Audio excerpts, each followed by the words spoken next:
So when you have trouble budgeting time, you don't have enough time, you have to look at the things that are probably a little less important. And unfortunately in America, it seems that often people get in the habit that if I'm your friend and you're on Facebook and I send you a message, if you don't answer back right away, I'm hurt. That's not good. You know, that's not good. So you have to explain to your friends, I'm studying now.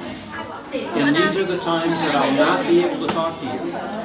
And you have to stick to your guns and get the things done that are important.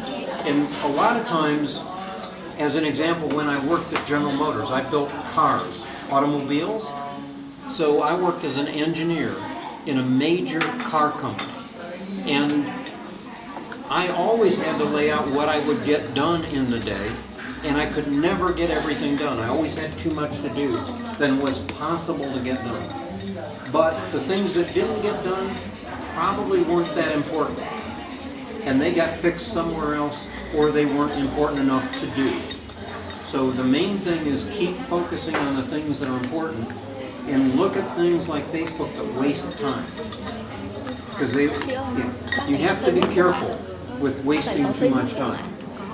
Because a lot of times you think you don't have enough time, but you really haven't looked at what I'm doing that isn't valuable, or as valuable as maybe studying.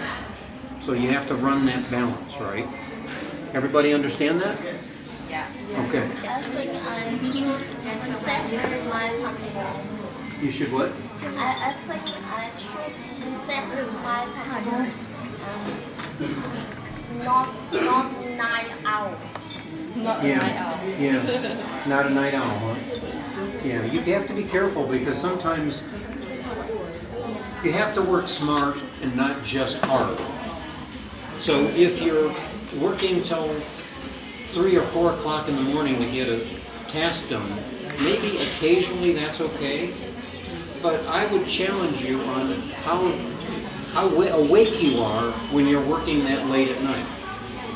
So you have to think about, that may not be the smartest. Maybe you cut something else out and you try to get done earlier when you're energized and you're very active and awake, right? Okay. My pleasure. Please. A question. When you were at our age, you were in university too, right? I was in the university for 2 years, so I only have a 2-year college degree. Yeah. Then what did you learn then? And what made you appreciate it most? Okay. I didn't finish a 4-year college university like I know all of you will. Okay, so I know already I'm not as smart as what most of you are.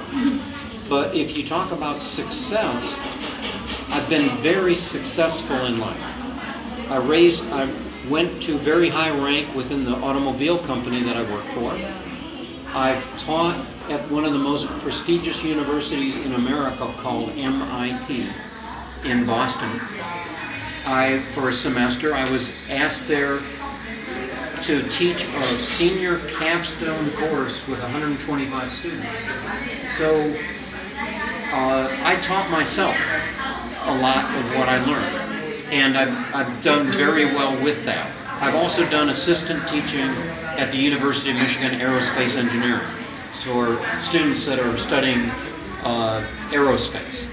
So I've done many, many different things, but the 2-year university really taught me some basics, but I've taught myself a lot more in life than the 2 years ever taught me.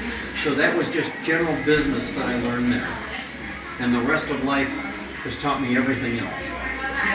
Good question, though. Okay. Please. When you were in the university, did you have a part-time job? And do you find that you should have a part-time job when you were a student? I had a full-time job when I was at the university, but I just took the university on a part-time basis. Okay, so it took me longer to get my 2-year degree, it probably took me 6 years to get my 2-year degree.